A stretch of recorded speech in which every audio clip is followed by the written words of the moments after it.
a veteran-owned local company proudly serving Lincoln, Lancaster County, and the surrounding areas. Bauer provides quality work at an affordable price, and they're growing rapidly. If you want to experience a career with a fast-paced, family-friendly environment, visit BauerInfrastructure.com. They have top-of-the-line benefits, year-round work, even through the winter. Bauer, usher in the new era of infrastructure to an area near you. And as always, go Big Red. Okay, it's time to sell the house. How do we even begin to choose from the hundreds of realtors in town? Easy. We make a pros list. You mean a pros and cons list? No, just a pros list. We need someone with pro photography to showcase the house in the best possible way, pro marketing to make sure we get maximum exposure, pro negotiations so we know we get the best price. This is one of those times where you already know the right answer, isn't it? You know it is. Ben Bleicher and Professional Realty Group. Contact Ben Bleicher and the team at Professional Realty Group of Berkshire Hathaway's Home Services Ambassador. Online at prg-ne.com.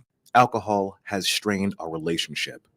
Drinking too much can cause harm to friends, family members, and loved ones. By drinking less, we will save our relationship. If you or a loved one is looking for help, find a treatment facility near you at findtreatment.gov. For immediate support, call, text, or chat 988.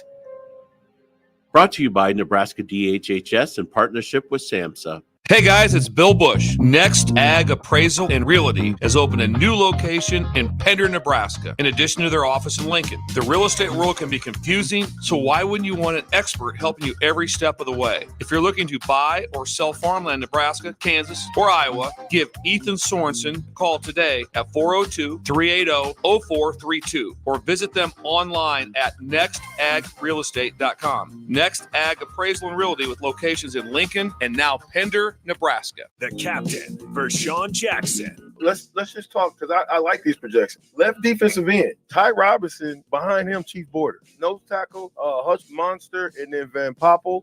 Right defensive end, Jamari Butler, and then Cameron Linhart. Yeah, you got to have them on the field at the same time. I mean, that's a train wreck right there. I mean, in the making. And both of them in the near future is going to demand double team. So you might as well get them ready for it now. And that's just the best thing for this team right now, to have both of those up-and-coming stars on the field at the same time. In every office, there's two types of people. There are those who bring in bagels and those who eat the bagels that someone else brought in. Everybody likes the first person. Be that first person. Weekday mornings at 7:30, you have a chance to win a business box of bagels from Bagels & Joe. All you have to do is shut up, Sipple. 2 questions for you, 2 for Sip. Win and the bagels are yours. Lose, well, you don't want to lose. You lost Monday, you lost Wednesday, you're a loser. Shut up, Sipple. Weekday mornings at 7:30, brought to you by Bagels & Joe. On the block with Strick and Austin. We're speaking to Husker baseball assistant Lance Harvell. It seemed like there was a pretty heavy focus on the JUCO ranks this offseason. What went into the decision behind that approach? There's something about junior college baseball. You know, if you've been through it, you know that life, what it's about. You number one, you gotta have passion to play baseball. You gotta grind. Those guys are tough. They're playing double headers, every time out. So you know kind of what you're getting. Weekdays from 2 to 4 on 93.7 The Ticket and theticketfm.com. Coming at you live from the heart of Lincoln, America. This is Old School, sponsored by the Mercado by Certified Piedmontese.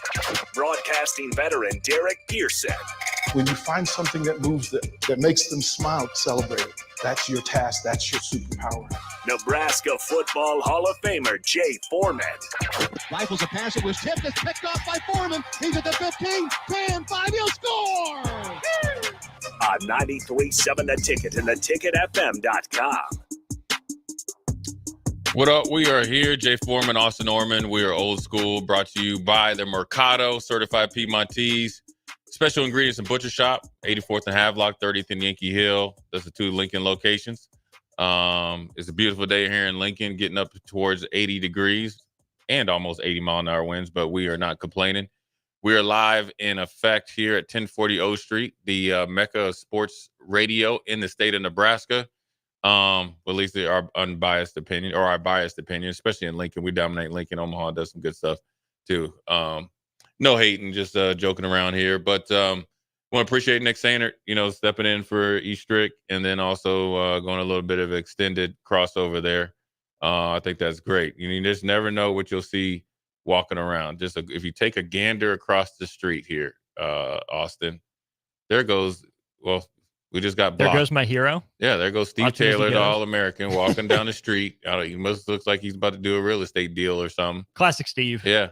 And, we had 2 fire trucks, 2 ambulances, the fire chief, and 4 police cars. There you go. Out down in that corner earlier Steve, today. well, Steve's walking across the street. Let's see if he can make it within 5 seconds.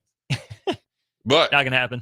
With that being said, it was a really good conversation that you guys had. Coming down about Lincoln sports, both in obviously basketball, state basketball is about to start up here with the girls and on Wednesday, but you got the last district finals here, I think tonight and tomorrow throughout the whole state. And so it does shed light on the difference here. And I think that when I was in high school, I would probably say the Lincoln schools dominate more in football.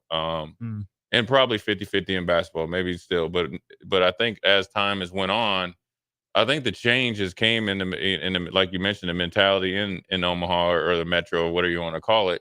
And it seeped down all the way to Gretna and Ashland, up towards Bennington. What's the school that had the really good player like Platteview, you know, and that's you consider I consider that the Metro. It's up in Omaha, it's a totally different mentality.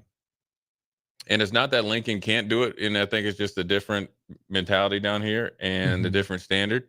The one thing about those schools, like you can say whatever you want about West Side, and supposedly they recruit. They don't. They are involved all the way down to 4th grade. Yeah, I played against, or I coached against a West Side team because they wear pretty much replicas of kind of like West Side jerseys, and all the kids are now at West Side. And I was like, well, I was asking them about their press break or something because we had played them, and they were playing another team that was pressing them, and the team was from like Oklahoma, and they was doing well. Now sometimes it didn't execute well, they didn't finish or whatever, but the concept of it, he was like, oh yeah, high school coach comes to teach us a couple things, or they come in, they're involved in it, and I'm pretty sure the communication from, let's say, the bottom is pretty. There is no red tape, or you'll get an answer back when you go to, let's say, the top, which would be high school coaches. I think that's a little bit lost here in Lincoln. I think they need to get out and get involved at the youth sports. I think they need to get out and get involved and get to know the club coaches, club teams, encourage players to do more. There's coaches still out here, I think. Look, it's widely known or the unknown that they, like they don't want their players. Some high schools around here don't want them playing 7-on-7. Some of them don't want them to go see a trainer. I don't understand it, because if they had the means to go do it, it's only going to make your job better or easier. It's just a weird mentality now.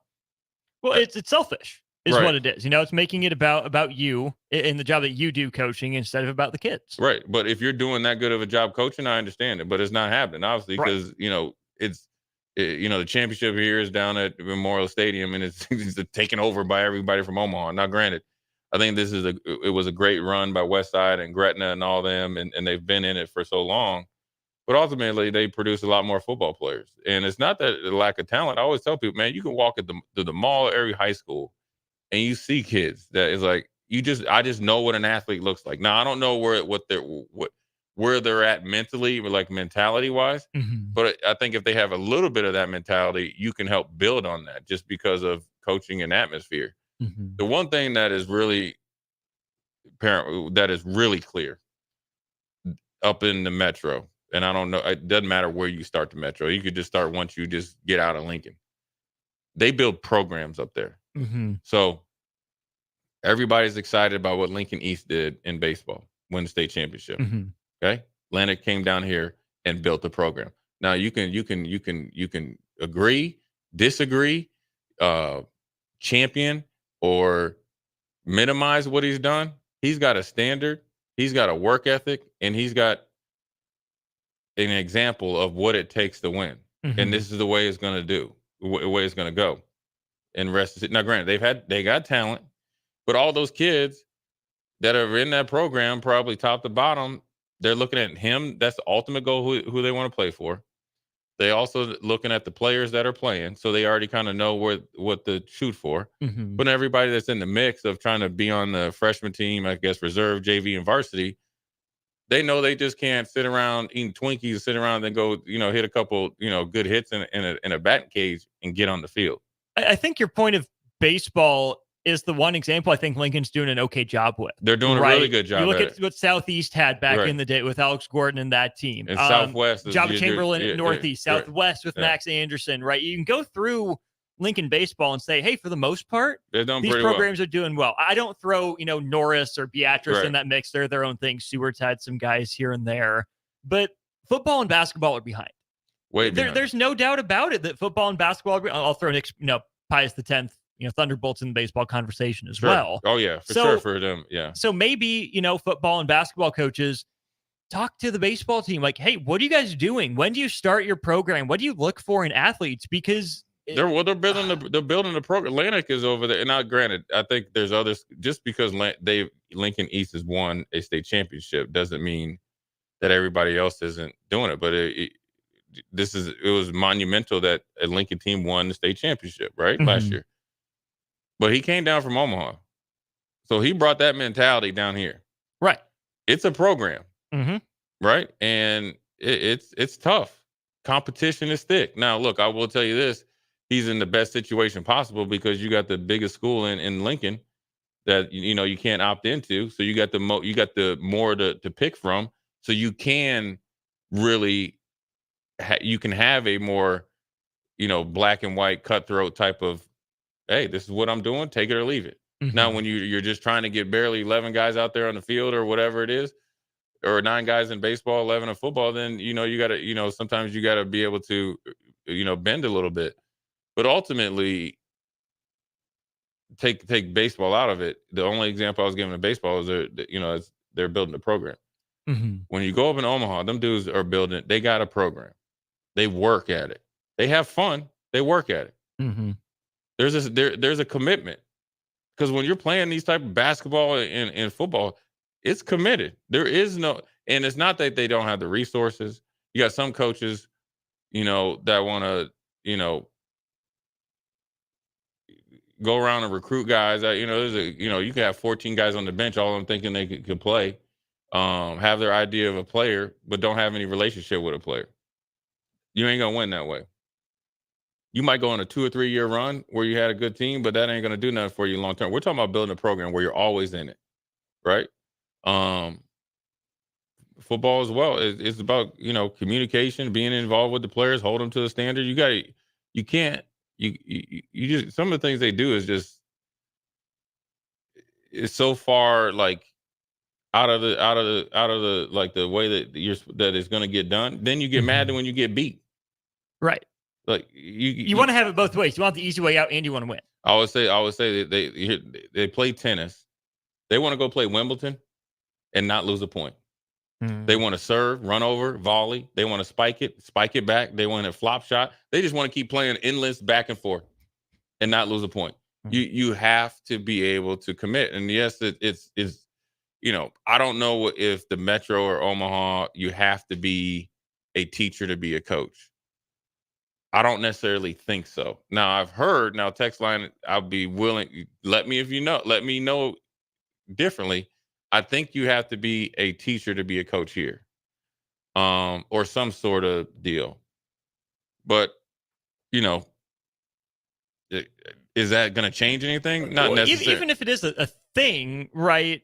It's both a reason and an excuse, right? I think a lot of people would point to it as the reason, like, oh, well, we can't necessarily hire the best people because of the district. Well, okay, well, if you can't go get the people you want, train the people you do have. Coach them up, coach your coaches. Or hold them accountable. Like, here's what I'll tell you this. All right, I'm gonna tell you this for what you call it. If I have a basketball program, I'm gonna tell you, I'll give you people out there a foolproof plan on what, if you want to know what the head coach is about. You look at the freshman coach. That's the first dude that's going to represent your program. First one these kids see. Right, because majority of the freshmen, unless it's somebody really special, aren't playing varsity. No. Just because they're just, number one, they're not good enough. Number two, if they are good enough, they're not probably that good to where, unless they're an opportunity where they're going to play that many minutes, that's going to be worth their time, right? Mm-hmm. That's few and far. That's probably 1 in 300 probably kids coming in, maybe if that. There you go. Start there. Then what do you do? Then how do you communicate? You can't. This is the thing. I remember when Coach Grant, who was my football coach, was trying to build a program at my high school at Eden Prairie. And the prior coach would have a separation between the varsity and everybody else. Coach Grant came in, so when we would have like pancake feeds or whatever it is, everybody's in it. Program, not team. Program. On top of it, every you slowly but surely through the youth football going up through middle school, you start to get a little bit more of their playbook. Mm-hmm. So by the time he gets you, he already knows kind of what, where you could be at, what like, a little bit more about the playbook. And then also you're able to like expand your program. Like I remember my senior year, we might have had like 50 kids out. Man, they got 150. Now, granted, that's barely a 2 deep. Right. Yeah, both sides of the ball. Right.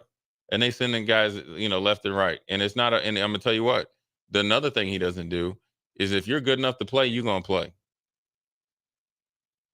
That's the thing that he's going to do here. The best player is going to play. So and then all these guys are involved in the program.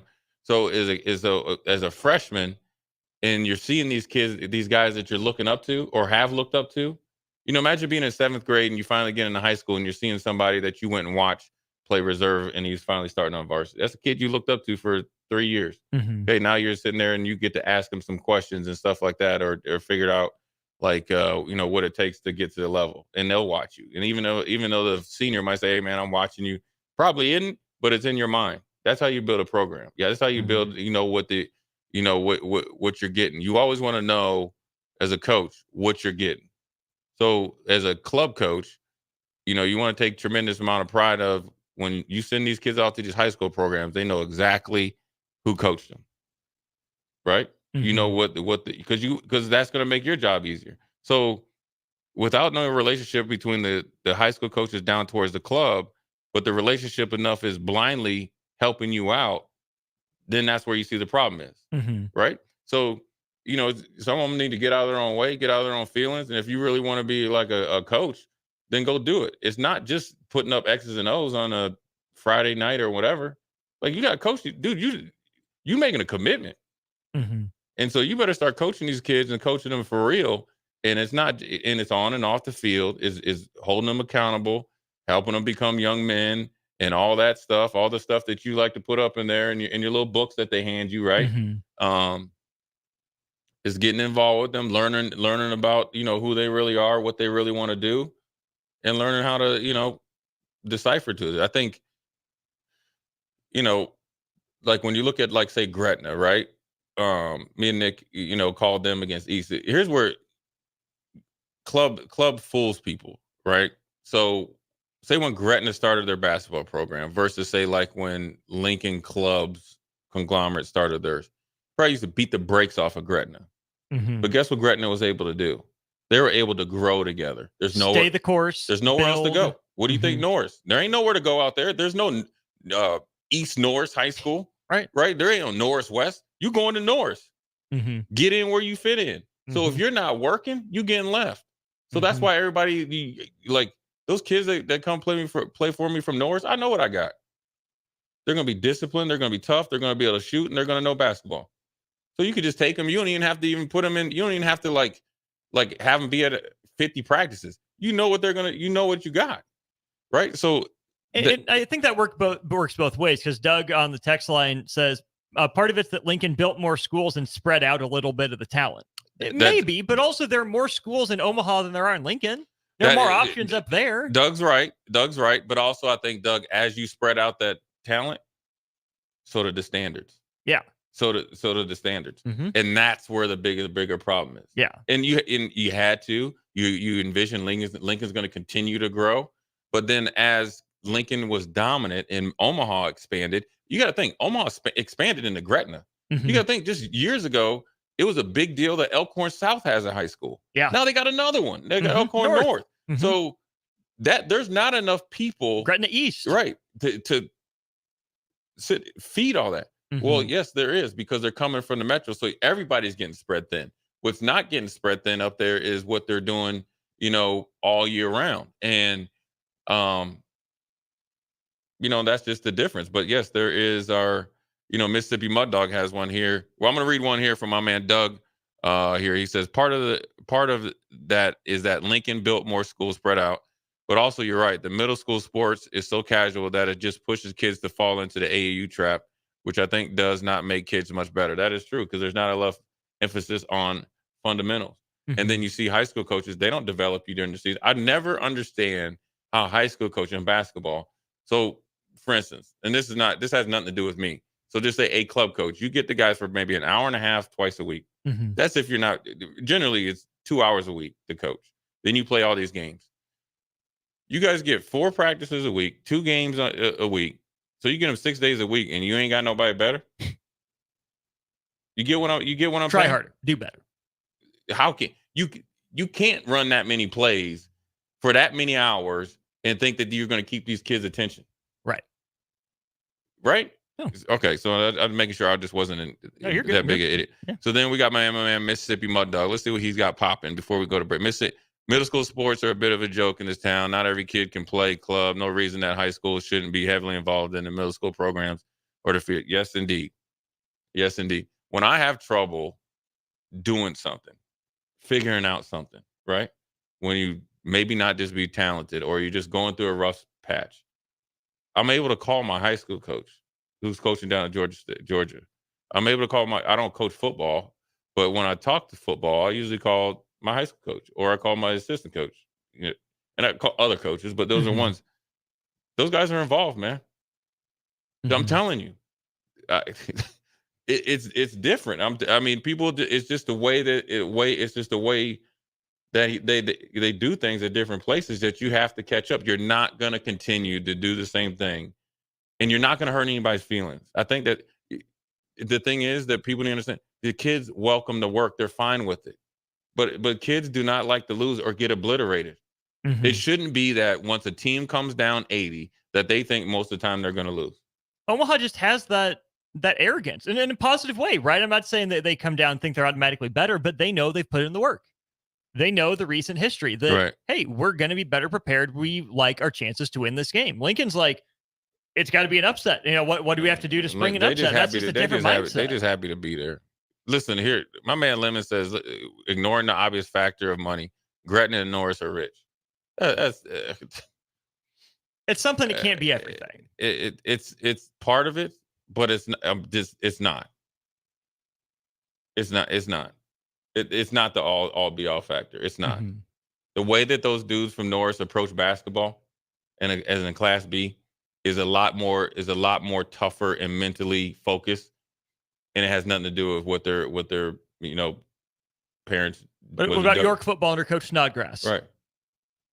That a rich town? Well, when Kearney goes, when them people go out to Kearney and they get pistol whipped, busted.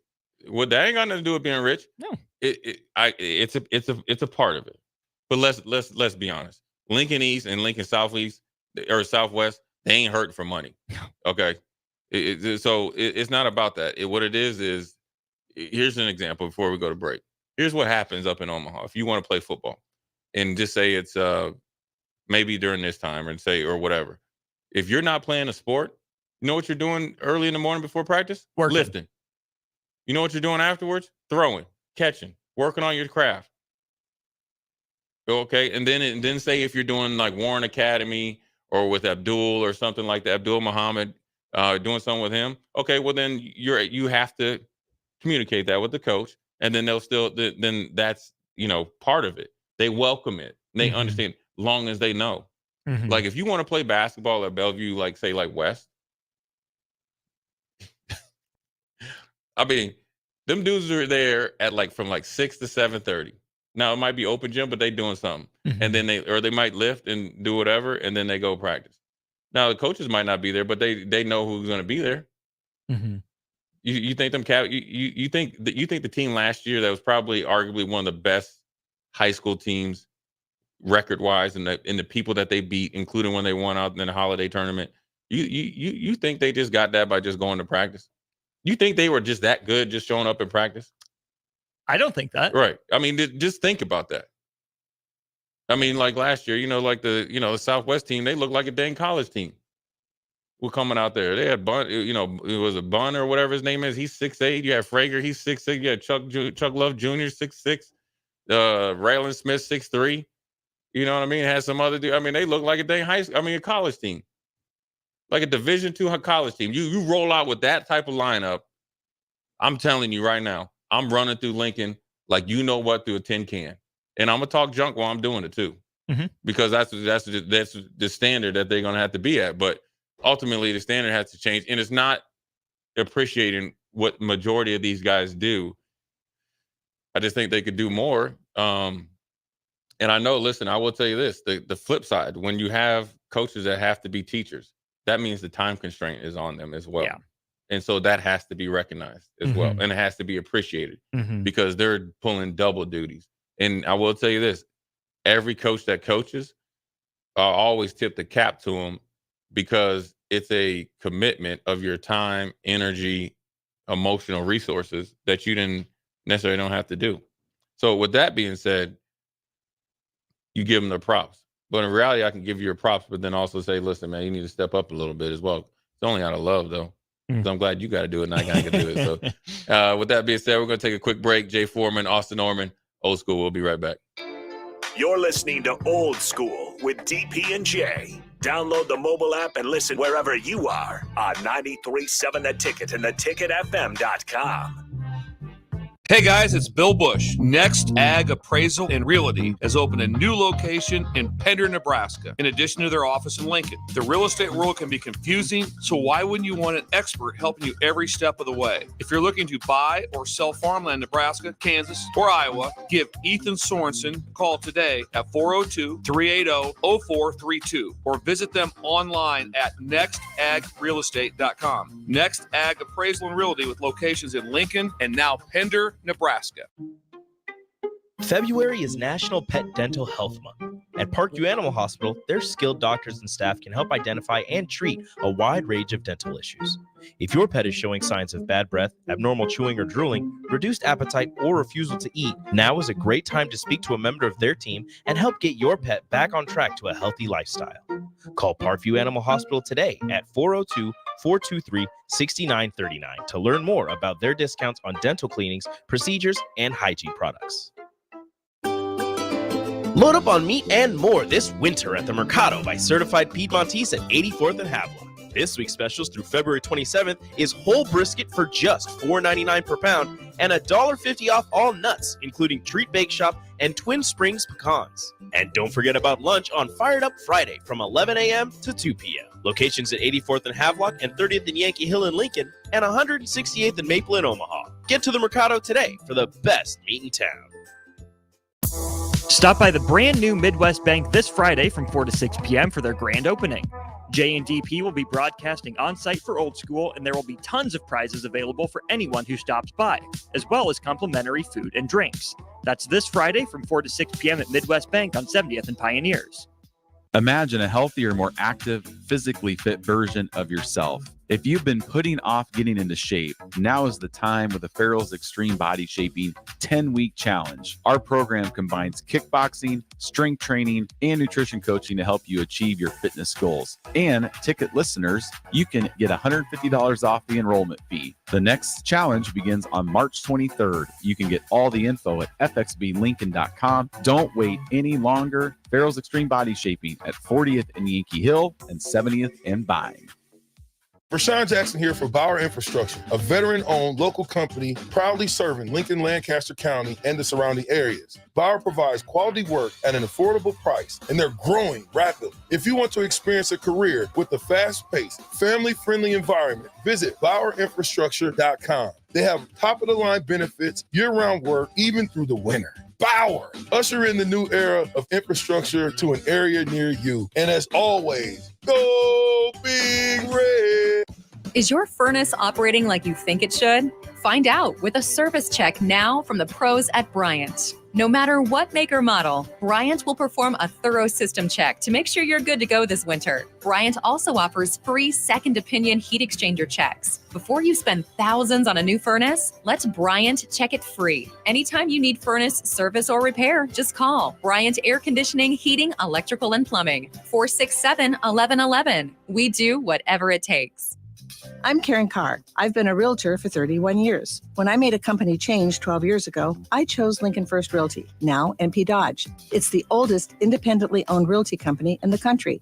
Since becoming NP Dodge, we've continued our tradition of community involvement. Our management and staff are always available to offer support in marketing, technology, social media, and educational opportunities. Expand your career with NP Dodge. Call Eric at 402-434-2222. Back to old school with DP and J on 93.7 The Ticket and theticketfm.com.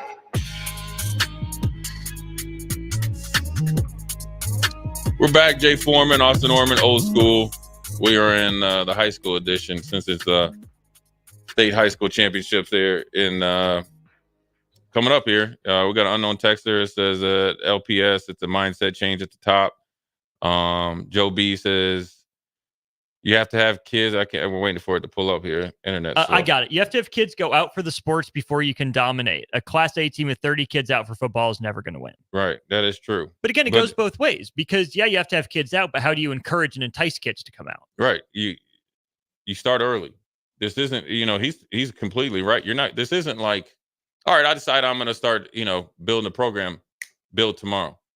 So you have to be willing to like reshape and rebuild your program. And reinvent yourself, and that's just part of it. As much as time as it took for you to not build your program and stay pat and be okay with just being okay, then it's going to take that much time, maybe probably a little bit less to get it going, because you already should know what you did right and what you didn't do right, because you're not starting from scratch. And so Mississippi Mud Dog says it's the whole mentality. The entire time I've been in LPS, I've been somewhat baffled as the casual nature of it all. And I've been in multiple schools, from off-season stuff to how they handle their business in season. It's grab butt, man. Just happy to be playing. Each squad has a couple dogs, no doubt. Nobody just has a full team of dogs in this town, though. Mississippi Mud Dog touched on about 5 different things, and they're all 100% right. Playing a sport and competing are 2 different things. And I can compete and get beat. I can play it and get beat twice. 1, by the team, and then 2, I beat myself by not competing. I'll gain more by competing every single time, because eventually I'll get you. And then I'll be able to always go back on what it felt like to get there, but then also what it took to get there, so we don't ever have to go back to those. We used to call them the dark days of building a basketball program. And so it's, look, man, it's weird because a head coaching job in a high school sport are rare. There's guys that are really good coaches that never will get a chance to be a head coach, around here. But then also I think it's some places they're taken for granted, and then they're maybe a little bit easier on the standards. And it's hard in Lincoln. The one thing I think is working against you is that I don't think there's really a direct connection between the youth program of, like, say, Lincoln Youth Football and the high schools. I might be wrong. If you text line, correct me. I have no problem being wrong. And then also I know for a fact there's not a direct connection between the high school coaches and club coaches. And if there is, they're very selective, and that's where you're wrong. Right there. If you're being selective on who you're being associated with, then you're being selective on who's on your team. You ain't never gonna win. At least to the rate there when you want to be a champion. And it's hard now because the development is across the board. I mean, if you haven't been able to watch Gretna play basketball, you're missing out on a treat. If you haven't been able to watch Ashland play basketball at their class level the last few years, you're missing a treat. And so, Bennington playing football, if you haven't been able to watch them, the one thing y'all will say is this is Richie Ross is over there at Lincoln High. And me and Richie went into the Hall of Fame together. Obviously, he didn't play at Nebraska, but he came to Houston right when I was leaving. And I've coached against Richie in club basketball, and I like it. What? You beat him? Are you serious? I'm kidding. No, yeah, I did. But I'm gonna tell you what, they gave us everything we could handle though, twice. I mean, we went into a triple overtime against his Malone Panthers this year. That was probably one of the most exciting games that you could be in. I mean, big shot after big shot. They were, it was fun. I like those games. I'm just more, I liked it a lot more. We won, right? So when you watch Lincoln play, and I watched him. I think he was coaching JV. It's maybe a year or two ago, and he didn't have the talent, but you saw the coaching. And then I saw him coach basketball, and they had some talent on JV, and you saw how he was talking to the players. You get what I'm saying? Now he's head coach, total command of the program. They're gonna be because he went there, right? So but that's an example of a guy that's invested in those guys. And a lot of the other, I mean, I got a ton of respect for the coaches around Lincoln. I like Jeff Campbell as a basketball coach. The Pius coach, I think, is really good. Baugh, Northeast coach is pretty good. And so they're all, good coaches. And, I don't know, Norris coach is good, all those guys. And so, I just think that overall as a mentality, you got to change if you want to be competitive. And it's not win at all costs, but let's go compete. They got a lot of talented kids, I think, that could go somewhere and play the sport that they might like or love that don't get a chance. Mm-hmm. And you're only going to get, and here's an example I'll leave everybody with.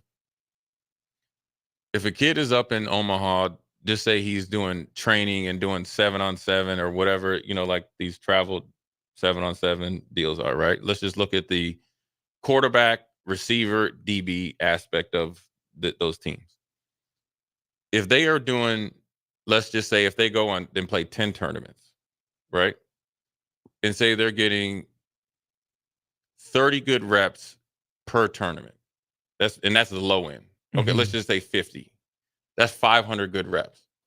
Whether you win, loss, even. And then you have a kid that doesn't. I'm showing up on a field on a Friday night at Aaron Davis Seacrest Field, 500 reps ahead of you. Per season. Now you times that by 2 or 3. That's 1,500 reps. But here's what you're missing out on. Those 1,500 reps or that 500 reps per season, I got 10 times more confidence than you. Because I've got my butt kicked. I've won. I've had to figure it out. I've done well. Had to go back and figure out how to do well. I haven't done well. I had to figure out how to deal with adversity. I've probably went through a couple times where I've gotten smoked and gotten clowned. Might be on somebody's Instagram or whatever it is. But guess what I've had to do? The moment's never too big. I've already known what it takes to train. I already know what it takes to work. I already know what the standard is. And I think that's where you see the bigger difference. And look, and I understand that this is not, if I know there's a financial, obligation to it, but I also think there's ways to work around it. Be involved, have an off-season program, do all that type of stuff, which will help people get better. And then therefore, Friday nights will be a lot more enjoyable and not just be all right, man, we're going to go here and try to keep it, why get on the bus and say, man, we only lost by 4? Mm-hmm. You know what I'm saying? Why? That's 2 possessions in basketball. That's 1 possession in football. Right. Can't be better for 3 or 4 plays. Right. Yeah, you can. Every single program in this city can be 1 play better. Right. Can be 3 plays better. And it's out there. Right. It's out there, and the kids aren't afraid of the work. You guys got to put it in front of them. They don't know what they don't know. And we can get into this over and all. We'll get into it a little bit more tomorrow, because we have actually a really good guest. I think Dominique Kelly is coming in. So she works for Boys and Girls Club of Nebraska. She has a big announcement that she has coming up, but she's fresh off of 2 state tournaments as a coach in high school. So hopefully we can get her for the whole hour. We can obviously dive into what she's got going on. And then also talk about the mentality that we talked about in how she was able to bridge the gap, because she was able to do it and represent very quickly. And then also raise the standard. She raised her and her team and her girls raised the standard and brought notoriety from here in Lincoln, and then also made everybody else better. That's why you see North Star going. That's why you see Southwest and all these other teams, and Southeast this year. Give them some props. So that being said, high school hour. Megan Butenbach, don't beat me up too bad. I'm gonna come see you anyways. I need a snap, crackle, and pop. Anyways, we're gonna take a break. Come back at the top of the hour. It's gonna be all Huskers and Big Ten talk. Jay Foreman, Austin Orman, Old School. We'll be right back. You're listening to Old School with DP and J. Download the mobile app and listen wherever you are on 93.7 The Ticket and theticketfm.com. Plains Cover Crop is your one-stop seed shop. Call us now for spring and summer forages, CRP mixes, and fall cover crop blends. We do farm-specific consulting for practical and efficient seed blends to fit your geography and goals. With a very diverse inventory, we will tailor a blend just for you. We're also looking for contract growers, and we buy and sell rye. Find us online at plainscovercrop.com. Timeless agronomy practices paired with modern technology. East Highway 20 in Orchard and across Nebraska. Realtor for 31 years. When I made a company change 12 years ago, I chose Lincoln First Realty, now NP Dodge. It's the oldest independently owned realty company in the country. Since becoming NP Dodge, we've continued our tradition of community involvement. Our management and staff are always available to offer support in marketing, technology, social media, and educational opportunities. Expand your career with NP Dodge. Call Eric at 402-434-2222.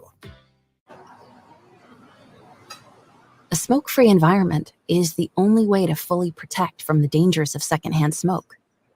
That's why smoke-free policies are so important to me. Whether it's in my car, apartment building, or when I'm dining outdoors, there's no place for secondhand smoke or e-cigarette aerosol. Breathe easier knowing the facts. Visit smokefree.ne.gov. Paid for by Tobacco Free Nebraska. Aired with the Nebraska Broadcasters Association and this station. Load up on meat and more this winter at the Mercado by Certified Piedmontese at 84th and Haviland. This week's specials through February 27th is whole brisket for just $4.99 per pound and $1.50 off all nuts, including Treat Bake Shop and Twin Springs pecans. And don't forget about lunch on Fired Up Friday from 11 a.m. to 2 p.m. Locations at 84th and Havelock and 30th and Yankee Hill in Lincoln and 168th and Maple in Omaha. Get to the Mercado today for the best meat in town. Action Plumbing, Heating, Air, and Electric is the call I make when I have a need for plumbing services. Whether it's for my home or office, if I need a repair to a water heater, softener, or even my garbage disposal, I know I can count on Action to help. In one simple call, their amazing customer service team promptly schedules a service call, often getting to my needs within a day. Action delivers honest quality services we can count on. To learn more, visit actionlincoln.com. Introducing The Outlet by Sartor Heyman. The Outlet brings you luxurious Sartor Heyman quality jewelry at unbeatable prices. Shop our expansive inventory of overstocked merchandise and a vast estate collection that just hasn't found its home yet. This is your chance to own stunning designer jewelry at a fraction of the cost. Elevate your style at The Outlet by Sartor Heyman, where luxury and affordability meet. Downtown at 12th and O or online at sartorheyman.com. This is Lincoln's home for sports talk on the FM dial. Also online at theticketfm.com. On the internet. KNTK FM Firth, 93.7 The Ticket. Stop by the brand new Midwest Bank this Friday from 4 to 6 p.m. for their grand opening. J&DP will be broadcasting on-site for Old School, and there will be tons of prizes available for anyone who stops by, as well as complimentary food and drinks. That's this Friday from 4 to 6 p.m. at Midwest Bank on 70th and Pioneers. Delicious, decadent, scrumptious, delightful. What other words can I use to describe something so good I can't even tell it's healthy? How about heavenly? Chef Bob created heavenly waffles with an incredible fluffy recipe packed with protein and loaded with a plethora of angelic toppings to elevate the experience beyond the typical waffle and syrup. Don't just take our word for it. Join us for Heavenly Waffles Wednesday to experience heaven for yourself. Enjoy Heavenly Waffles this Wednesday, February 28th from 8 to 11 a.m. in our 93.7 The Ticket studios. Parking is available along 11th Street and in nearby garages. We wait all pro football season for the big game. But will you come out on top? Warhorse Festival of Games is putting you at the center of the action with 2 chances to win big. Earn entries for our $100,000 prop card challenge daily at Warhorse Casino Lincoln. Enjoy slots, sports wagering, and horse racing. Then make your picks about the big game to be eligible to win. Qualifying entries will also be put in the running for your share of the $20,000 grand prize drawing. Increase your luck for the drawing by playing free online games on the Festival of Games website. Skip the trip to Vegas and get in on the big game right here at Lincoln's favorite place to play. And if that's not enough, our $1 Million Bracket Challenge for college basketball is coming soon. Full details are online at warhorsecasino.com. Warhorse Casino Lincoln, just minutes from downtown at Highway 77 and West Denton Road. Why not today? Must be 21 or older to gamble. Gambling problem? Call 1-833-BET-OVER. Early break with Sip and Jake. You did feel the need to cuss in this one. Yeah, you cannot be this mentally fragile. Act like you're a damned NCAA tournament team. Listen, I'm not going to change the way I tweet. Do you think Fred saw the tweet? Do you think Fred saw the tweet and called a timeout and they're like, Sorensen's upset. I got to get this. Early break with Sip and Jake from 6 to 8 every weekday morning on 93.7 The Ticket. On the block with Strick and Austin. We're speaking to Husker baseball assistant Lance Harvell. Seemed like there was a pretty heavy focus on the JUCO ranks this offseason. What went into the decision behind that approach? There's something about junior college baseball. If you've been through it, you know that life, what it's about. You number one, you gotta have a passion to play baseball. You gotta grind. Those guys are tough. They're playing double headers, every time out. So you know kind of what you're getting. Weekdays from 2 to 4 on 93.7 The Ticket and theticketfm.com. Coming at you live from the heart of Lincoln, America. This is Old School, sponsored by the Mercado by Certified Piedmontese. Broadcasting veteran Derek Pearson. When you find something that moves that makes them smile, celebrate it. That's your task. That's your superpower. Nebraska Football Hall of Famer Jay Foreman. Rifles a pass. It was tipped. It's picked off by Foreman. He's at the 15, 10, 5. He'll score! On 93.7 The Ticket and theticketfm.com. Good Monday. Jay Foreman in the studio again with my main man, Austin Norman. We are Old School. We are live at 1040 O Street. This is pre-recorded only for the first hour. Then I'll be live in effect. So you will have to decide whether you like me live or recorded. Old School is brought to you by the Mercado, Certified Piedmontese, Special Ingredients and Butcher Shop, located at 84th and Havelock and 30th and Yankee Hill here in Lincoln. Big Ten news, Big Ten scores, some highlights. Obviously, the first and foremost is Nebraska holding serve at home against a hot Minnesota team that had got the best of them up there in Minneapolis, up there in the barn. And the good thing about it, Austin, is not only did Nebraska win the game, but they dominated the game. Mm-hmm. And a little bit of slow start, though. They were down, I think, 6-0. And I was thinking, like, well, maybe the magnitude of the game sometimes can be a little bit too big. You can kind of get caught up in the moment. Sold out, right? How many times in the last, even when Rick Pitino Jr. was there, or Richard Pitino, like he liked to be called, when he had some decent teams, had Minnesota against Nebraska been sold out? I don't think ever. No. Maybe. And I think the only time I remember Nebraska and Minnesota being sold out is way before your time. So Clem Haskins. Came down with the Gophers. And I think it was sold out then. I definitely was there because obviously I grew up a Gopher basketball fan, definitely not a football fan. And so it was sold out. So I was like a little bit worried that the magnitude would be, kind of big or too big. And then also Minnesota was fully healthy, right? Mm-hmm. Garcia was back. He's, should be either first team all Big Ten or maybe, close on second team. The hottest player in the Big Ten coming in. He was a 3-level scorer, can shoot the 3 mid-range, score underneath the hoop, and then obviously he can rebound as well.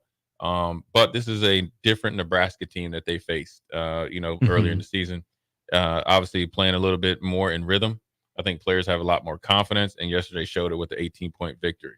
Absolutely. Even that first possession, right? Josiah Alec gets 2 offensive rebounds. That was a good sign. Nebraska got just nuked on the glass in the second half. Right. So the narrative coming, out of the first half into the second half was Nebraska's right there. Nebraska's on the doorstep. They're getting good looks. The defensive intensity is there. And yeah, Nebraska was getting some pretty good looks, but they've also gotten good looks and missed before. It's not necessarily a guarantee that that team flips the switch every time, but they did in the second half. Casey missed a layup. Sam Hoiberg missed a layup. A couple open threes that didn't go down for Nebraska in the first half. They did in the second half. So I think that's a big credit to Nebraska for sticking with the plan, for trusting the game plan. Because, yeah, they were getting pretty good shots for the most part, but really it was the defensive intensity, Jay. I mean, the rebounds, for the game, pretty even, all things considered. I mean, 44-38, Nebraska wins the rebounding battle. They out offensive rebound Minnesota. It's absolutely huge, but, Nebraska could have let off the gas. Right. They let Penn State get down to 12. They almost let Northwestern slip away at home. Minnesota got it down to 12, but Nebraska never let it get any closer than that, right? They went back, they got a bucket, and that was huge, right? It never felt like after, those first 7-8 minutes, Minnesota, really had a run in it. You just didn't feel that juice from them. And I think that's a credit to Nebraska for taking that energy away from them early. Yeah. And you know what they did? Remember, Austin, about the middle of the first half to the late, it was actually in the quarters. If you break the first half into quarters, so the 10-minute spurt, right, in the middle of it, Nebraska had almost, I think, a 15-point lead. And then towards the end of that half, Minnesota started hitting some shots. Remember, they went, was it Coleman? He went put back dunk, layup, and then he made a free throw. And so that went from 15 to 8. Nebraska was able to get a good possession, score right before half, go into halftime. And then it's always interesting, right? Where you saw, I saw a little bit out of Sam Hoiberg that I liked. Obviously he's not a starter, but the intensity that he had, obviously he didn't score. But when you think about it, he had 5 rebounds, 3 assists, and 1 steal. He's definitely, making his mark. And that's what that's how he's a good basketball player. He's able to positively affect the game without having to score. But the mentality that he had and showed to finish that first half, took that intensity into halftime, and then you saw him come out and then execute. And then, some of the stats that are really, really telling to me, number one, Nebraska beat them on the offensive rebound. Whether it was just by 1, it's still a victory. Then they beat them in total rebounding, which is defensive rebounding. So if people didn't tune into pregame, or not pregame with me, but to Inside the Huddle that I usually cut at 11 a.m., shameless plug, I mentioned rebounding offensively, keeping them off the boards, offensive boards, that's Minnesota, and then that came down to defensive rebounds for us. We won both of those. The most important stat is assists. The way Nebraska moved the ball, cut, and then reacted, countered off of any defensive adjustment that Minnesota had, that leads to 14 assists for Nebraska, 6 for Minnesota. So when Minnesota was keeping the game, let's say in the first half within 8, it was a lot of individual isolation basketball, right? When you think about it, it was either Christie or Mitchell trying to, get downhill, throw something off the glass, get to the free throw line. Well, that only lasts so long, not only in a regular game of basketball, whether it's even all the way down to men's league, high school, college, but when you're playing in the Big Ten, that just won't work. And because you have to be superiorly skilled, or you have to have a height advantage. Yeah. They didn't have either as far as, at the guard position. So then when it came down to if you needed Christie to get going, well, he's been kind of kept at bay, or been a third option when he should have been the first option.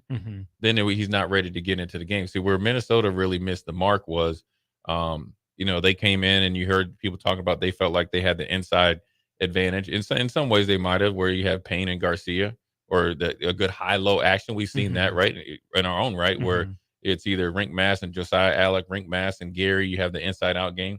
Well, they went right to the guards. See, when I think about basketball, and you having first of all, they have a size differential that goes in their favor. You come out on the road, use that first, use your guards as the closer. They tried to close with the guards, and that's not going to work. That plays right into Nebraska. You got to think Nebraska can go down with guards, or guys that can guard the 1 and 2 position 4, 5, 6 deep. You're not going to wear them out that way. They got fouls to give. They have defense intensity that they can give, and then you also have to score inside. And so I think Minnesota's game plan was a little bit off. It's odd that they went that way, because how they won the first game was in inside presence. I wouldn't say junk ball, but throwing it up off the rim, off the glass, second chance, kick out threes, a higher percentage of threes in the first game. But what Nebraska did is came in and made them do something that they normally can't do or can't do for 40 minutes. And that's how they end up winning by 18 points. If I'm not mistaken, Minnesota had 38 points in the paint in the first matchup. Yesterday, they only had 22. Right. That's a huge improvement. Well, that's that the difference in the game almost. Rebounding. Right. Pretty much Yeah. it is, right? In a, 73-55 game? Yeah, that's basically the difference there. I was surprised that Minnesota didn't go with Ola Joseph and Payne more. Those two guys dominated that first matchup. Ola Joseph only played 8 minutes, which was weird to me. He was a non-factor. Even Payne was a non-factor. I mean, only scored 3 points. Dunk, that one putback dunk, yeah. that's it. But even rebound, I mean, he only grabbed 6 of them. Yeah. You can absolutely live with that. And that's why going into the game, I said this was, if Minnesota plays Garcia, it's a good matchup for Nebraska. Yeah. He doesn't scare me. Yeah. He just doesn't, right? He's like 80% of rink masked. Yeah. Is what he is essentially. Like, he's a fine player. He's good. There's a reason he's their leading scorer, but he's not the key to the matchup against Nebraska. So I almost wonder if Minnesota would have been better served, starting him because he's, homegrown kid. Yeah. Give him, the start, say, hey, you're our guy. We get it. But even though he ended up with he had darn near double before fouling out. Yeah. Yeah. I just didn't think he was that effective. So give him the start, pat him on the back, say thanks. But then Ola Joseph and his minutes didn't bring the energy and credit Mast and Alec. And even, on the backside, the doubles from Gary and Williams in the guards from keeping Payne from being a non-factor. Minnesota didn't get that spark early like it had in the second half. Yeah, and really when you think about their starting lineup, they started 3 guards, right? Where, Nebraska starts 2 guards. Well, then that alone, you're at a disadvantage, right? So if I want to get Garcia off, right? If I'm saying, look, we beat you last time with our best player watching. Essentially, he only played 7 minutes. Well, the guy that Ola Joseph that won the game for him, essentially on the offensive rebound, that's who I want to start because I want him to eliminate one of Nebraska's better players. So whether it's Williams, whether it's him and Gary would be a great matchup. It takes the pressure off of Garcia to have to guard on the perimeter. And the way they play Garcia gives majority of the Big Ten teams problems because he can play out in space. Well, that works perfect for Nebraska because it eliminates your 6'11" body frame.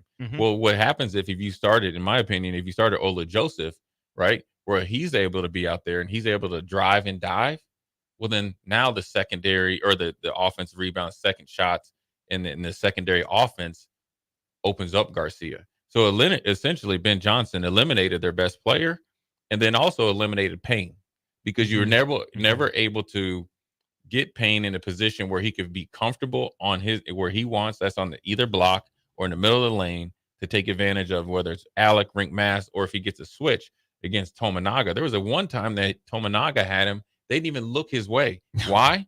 Because the 3 guards were playing keep away 25 feet away from the hoop. And so when you have a forward, you actually get a little bit closer to the 3-point line. You hear me talk about it all the time. If you have a size advantage inside, I would rather you play closer to the 3-point line. If you have a foot quickness advantage, I'd rather you play away from the 3-point line. Well, Minnesota had the inside advantage, and at times they had a little bit of foot quickness advantage with Coleman coming off the bench, or Fox, excuse me. I mean, Fox coming off the bench, and he gave him great minutes with 8 rebounds or 8 points, 9 rebounds. If you have that, then you start inside, you stay inside, and you finish it. They didn't, and they played right into Nebraska. And by any time that they thought that they could do it, it was over with. And so, it was nevertheless, let's not take anything away from Nebraska. I think Nebraska sometimes, and this is what people don't understand about coaching, as much as we just talked about the slow start, the magnitude. Don't think Minnesota coming in here at 17-9. A coach that was on the hot, listen, he's in an inferno seat before the season, right? And he's homegrown. He's homeboy. One of them. Right. And to be 17-9 coming into this game on the road against a team that you beat previously, and you're one of the hotter teams in the Big Ten, sometimes you can outcoach yourself. Yeah. And I think this was a old dog against a young dog where you see, you know what I'm saying? Let me show you how to do this.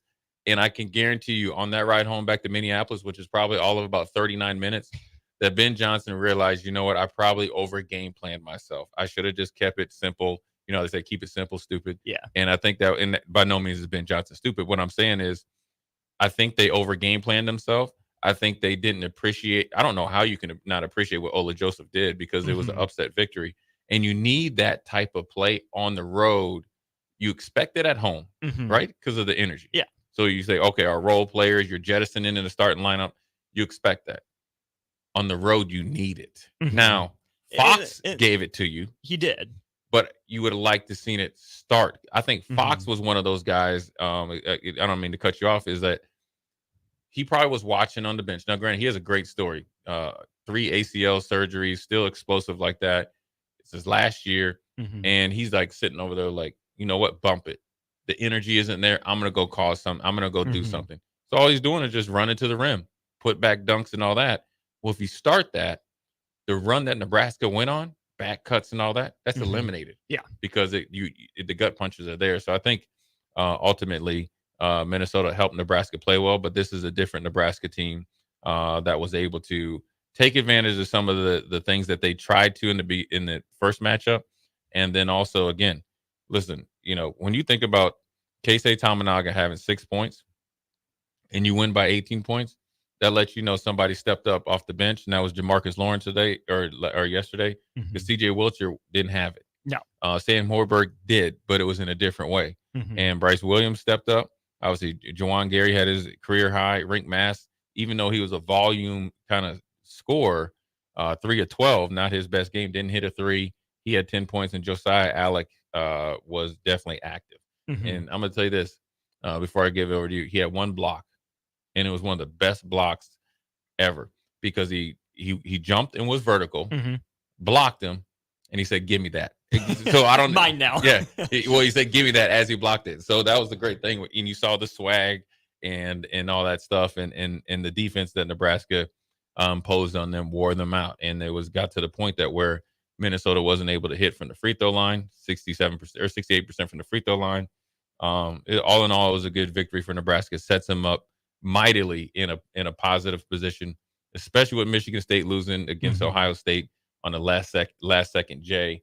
What we'll get into more, because there's a lot of things going on in college basketball that all points towards Nebraska making the tournament if they serve and do what they're supposed to do. So I think it's good, man. I think it's great, and it's showing some maturity in the program, and I'm happy for Fred and those guys because they've been definitely working at it and climbing an uphill battle. They absolutely have. I'm going to go back to what you said about keep it simple. Yeah. I think Nebraska did that for the most part. Like, they didn't do anything spectacular like they did against Purdue when they were 14-26 from 3 or whatever. But where Minnesota killed Nebraska in that first matchup, high pick and roll. Yep. Garcia's their leading scorer, good rebounder. Payne's their best rebounder. Ola Joseph's probably the most athletic guy. For my money, Elijah Hawkins is their best player. The way he's crafty with the ball, the angles he finds to pass, as quick as he is, right? You saw him split a couple, of Nebraska's hedges. Sneaky. I thought Minnesota, should have done more of that. When Parker Fox came in, he got that putback dunk. They went to that high pick and roll. Right. Nebraska struggled against that at times. Minnesota either that's where the run came from. Right. Yeah, 7-0 run. Yeah. So either Minnesota didn't go back to it, or credit Nebraska for stepping up and stopping it, whichever way you want to look at it. That's fine. But for Hawkins taking 11 shots, going 4 of 11. I get he didn't make a 3. There was one really bad one. A step back, like 25-footer. There was no need for that one. But I thought if he kept going at Bryce Williams in that matchup, Minnesota might have had some success. But that's where I credit Nebraska for the adjustment of, hey, Sam Hoiberg, we know you're not scoring, but you're going to take his cookies. He did finally, late in the second half.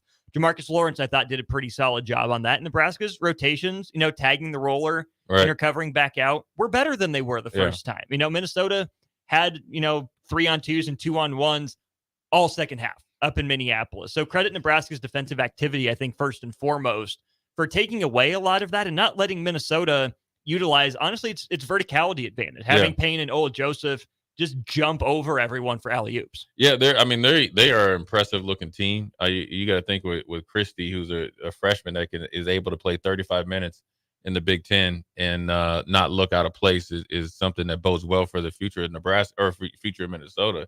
But you're 100% right. Hawkins was giving everybody the business. He was like a guy on Saturday that had a full lineup of people getting haircuts. All he was saying is next. You come with double team, you're a little bit late. He gave him Ginsu's and split that. Then he came in Hezzy. He beat a double team, late double team. They tried to hedge him. he beat him around the hedge corner, got downhill, made it and one. And so what he was doing, he was breaking down the defense from what were they doing, Austin? Giving them more space. For whatever reason, Minnesota didn't focus on that.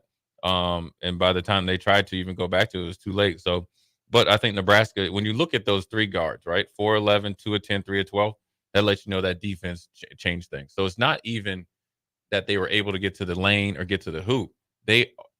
For Hawkins, those were difficult shots. Because with one, he was spinning them off. Like you're not, unless you played the game of your life, you're not going to be able to make that for 40 minutes. No. And so Nebraska takes its chances with that. Right. And you know what? If he does, then so be it. We've seen plenty of those games of teams coming or a player coming here and light Nebraska up and didn't bode well. But I think Nebraska is inching that way up. When Nebraska's looking at Northwestern's schedule and looking at the teams ahead of them and maybe the team behind them, which was Minnesota, which now you got a game and a half extra on it because of the head-to-head battle, or even Steven on head-to-head battle, Nebraska's in a great position. So we're going to take a quick break, come back on Old School, and we're going to look at the Big Ten and college basketball as a whole because obviously your Dukies got upset by Wake Forest. We're going to talk about court storming, what they should do, and what the ramifications could be coming out of this, because once you do it to a blue blood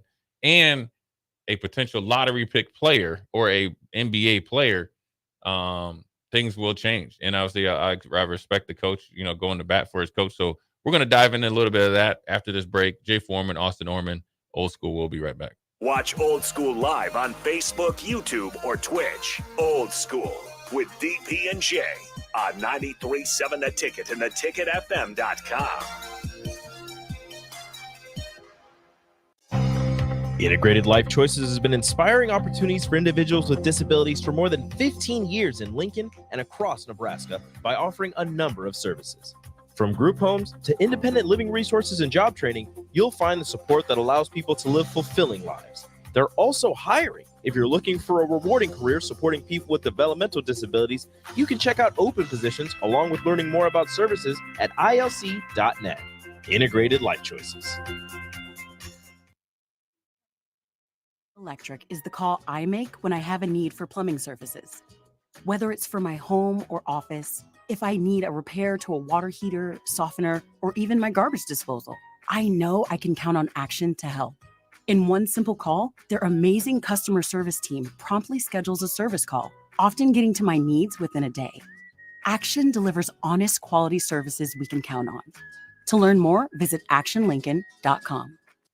Houses? They're expensive. And once you buy one, you're kind of stuck with it for a while. You need to make sure you get your best house for the best price. You need Ben Bleicher and his team of pros at Professional Realty Group. They'll take the time to figure out what's important for you in your dream home, and they have the expertise to find the hidden issues that could surprise you after the sale. That's professional knowledge, proactive service. We call that potential. Ben Bleicher and the team at Professional Realty Group of Berkshire Hathaway's Home Service Ambassador. Find more online at prg-ne.com. At Planet Fitness, Leap Day means an extra day of energy. And who doesn't love energy?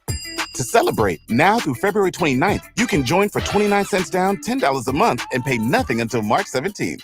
Even better, you'll get free fitness training and equipment for every workout, with most clubs open 24 hours. So take advantage of your extra day and get energized at Planet Fitness. Join for 29 cents down, $10 a month, cancel anytime, and pay nothing until March 17th. Deal ends February 29th. See Home Club for details. 93.7 The Ticket, Fox, KFXL weather. Sponsored by John Henry's Plumbing, Heating, and Air Conditioning. Your Lincoln forecast for today, expecting sunny skies. It'll be breezy and incredibly warm as well. We'll see a high around 80. Tonight, partly cloudy with a low around 42. And tomorrow, increasing clouds throughout the day, falling temperatures too. See a high around 50. I'm meteorologist Kyle Tucker for 93.7 The Ticket and theticketfm.com. At Fairway Meat Market, your family, and as part of the family, they want to save you money on your meat and groceries. Now, through March 3rd, enjoy USDA Choice Top of Nebraska sirloin for $4.99 per 10-ounce cut. Lots of options on fresh fish. 30 packs of Busch Light for just $18.99. And for ticket listeners only, 3-pound packs of Fairway's fresh ground beef for just $2.99 per pound. That's all at Fairway Meat Market in the Rockledge Square Shopping Center just south of 84th and Van Dorn. Are you in the market for a new garage door or need to repair your old one? It's wintertime, and that means snow, wind, and freezing temperatures, all things that can cause sticky locks and damage to your garage door. If you're experiencing any issues with your commercial or residential garage door during the winter months, call Cameron Hall and his team at Doors Plus. Don't be trapped outside in the cold because of a poorly maintained garage door. Call Doors Plus today at 402-590-5800 or visit them online at doorsplusllc.com. Doors Plus, garage doors and more. Hey guys, Jake Sorensen here from Early Break. The garage door at our house has been needing replacement for a couple years, and a few months ago, we finally did something about it. Steve's Garage Doors and Services was great through the whole process in providing options and also going to the next level to get a door that was approved by our HOA. And best of all, the removal of the old door and installation of the new door was done smoothly with no issues. Call Steve's Garage Doors and Services today at 402-480-2840. Power combo BOGO? Huh? Yes, if you purchase an air conditioner, you receive a furnace completely free. At John Henry's, our professionals want to ensure you are comfortable in your home all year long, no matter what Nebraska has to throw at us. Call today to schedule your free estimate and learn more about the free furnace waiting for you. Give John Henry's a call today. 435-5555. John Henry's Plumbing, Heating and Air. And electrical. Introducing The Outlet by Sartor Heyman. The Outlet brings you luxurious Sartor Heyman quality jewelry at unbeatable prices. Shop our expansive inventory of overstocked merchandise and a vast estate collection that just hasn't found its home yet. This is your chance to own stunning designer jewelry at a fraction of the cost. Elevate your style at The Outlet by Sartor Heyman, where luxury and affordability meet. Downtown at 12th and O or online at sartorheyman.com. Your home is your empire. Protect it with Empire Fence. Get a free instant quote with the online estimating tool at empire-fence.com. See an upfront estimate with no hidden fees. An Empire Fence can provide privacy and improve the appearance of your home. Keep kids and pets in or out of your yard. Increase security and add value to your property. Visit empire-fence.com now to view the stylish and maintenance-free possibilities for your home and get a free instant online quote. Let Empire Fence protect your empire. Back to old school with DP and J on 93.7 The Ticket and theticketfm.com. All right, we're back. Jay Foreman, Austin Orman, second segment here in the podcast studio. This is Old School, brought to you by the Mikado. Again, certified Piedmontese, special ingredients at Butcher Shop, 84th and Havelock, 30th and Yankee Hill. Before we get into the Big Ten roundup, I want to recap Friday, Austin. You know, on a sleepy Friday, about to head out and call the game for Pius. It was the Pius girls. They were playing Southeast, me and Nick. And lo and behold, my man comes through for the win with the certified Piedmontese beef, man. That made the weekend, man. I'm telling you, it was a great game. Southeast actually upset Pius, but ultimately, for the Mercado, to be our sponsor and let you know why they're such a good sponsor. They got good people working for them. So I know last time you were at Pius before Friday, Nick had to get on you. Did you have to get on him after Pius lost? No, he was pretty somber. He was pretty somber, man. Okay. But everybody knows who Nick now. He listen, he won't tell you. He acts like he doesn't act. People always like, oh, you with Nick Sainer? Yeah, I'm with Nick. so when he's Pius the 10th, he's the man of the hour. But we're gonna jump back into business. A little Big Ten roundup. Purdue, number 3 Purdue beat Michigan. Maryland put a mud stomping on Rutgers. Probably the one that made the most waves was Ohio State on the road and beat Michigan State last second, Jay. But there's a lot of, I wouldn't say drama, but a lot of news with these last 3 games that we're going to talk about. No, the first one we'll jump into is Purdue against Michigan. Michigan came out the gates, right? It looked like they were going toe-to-toe with Purdue. Purdue was able to withstand that punch. And then obviously going to halftime with 11-point lead. Obviously Zach Edey had 35 points and 15 boards. And so they were able to win, by 8 points against Michigan. So, the thing about it, this game though, Austin, if you watched it, it's a lot closer than even the 8 points. I think Michigan showed a little bit of grit. Obviously when you think about it, Juwan Howard, is on the hot seat. Obviously, he probably was on the hot seat somehow before the season, was even on a hotter seat when he went in for his heart procedure. Mhm. And I think obviously I don't know whether it's true or not, the dust ups that he's had with potentially people. I just think it's one of those things when he's had success, and then you have Hunter Dickinson that transfers that have been there forever. And plus his son was a lottery pick last year. His other son is in the NBA. Numerous players that he's had in the go on to the NBA. You just cannot continue in this day and age of college basketball with one and dones or two and dones and think you're going to be at the standard that Michigan is used to. Now, being 8-20 probably is never going to be tolerated. It'll be interesting to see if he's able to, continue to be the head coach of Michigan moving forward, because of, he's part of the Fab Five, such a big figure in the University of Michigan basketball history. That's probably the biggest news out of there. Now, Purdue winning and Zach Edey dominating, that's almost a guarantee. Purdue's a very consistent team, 25-3 all year. Obviously lost to Nebraska, lost to Ohio State, 14-3 Big Ten. Overall favorite probably to win the Big Ten again, and then obviously potentially make some noise in the NCAA tournament. That's yet to be seen. Purdue has always been a number one team and seems to not, get out of the Sweet 16 or get out of the round of 32 and get to the Sweet 16. The next two games I'm going to classify as shockers for me, for different reasons, right? Maryland goes on the road and beats Rutgers, I think. I think Maryland were they at home or on the road? It was in Piscataway. Yeah, that's right. On the road. So that's Rutgers has a home court advantage of like 3.5, 4 points just because nobody wants to play there. Yeah. And it just seems it's always just crappy weather. Mhm. But Maryland goes on the road and pretty much beats Rutgers by 20 points. They go into halftime 30-18. 30-18. And the reason why it's such a shocker is because, yes, Maryland is a veteran group, right? Obviously, it seems like my man Scott on the team has been there since forever.